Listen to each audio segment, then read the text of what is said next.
Okay, in my first example, we're going to write the percent as a decimal.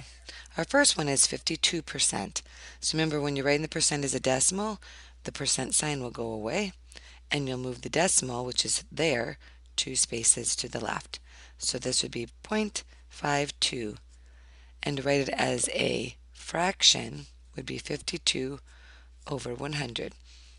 And we would always have to reduce that to lowest terms. Because they're both even, you can divide them by 2. So 52 divided by 2, half of 50 is 25, half of 2 is 1, so 26 is half of 52, half of 100 is 50, and then they're still both even. So we can reduce them by dividing by 2 once more. 13, because 1, 3, and 25. So we really only needed to write it as a decimal, but knowing that you can write it as a fraction then in reduced terms is also a skill to know for this chapter. My second one is 7%. So again, we have to drop the percent sign and move the decimal, which is sitting right there, 2 spaces to the left.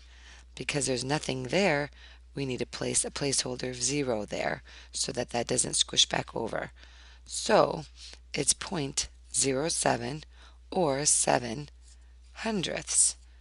And 7 hundredths does not need to reduce because 7 is prime.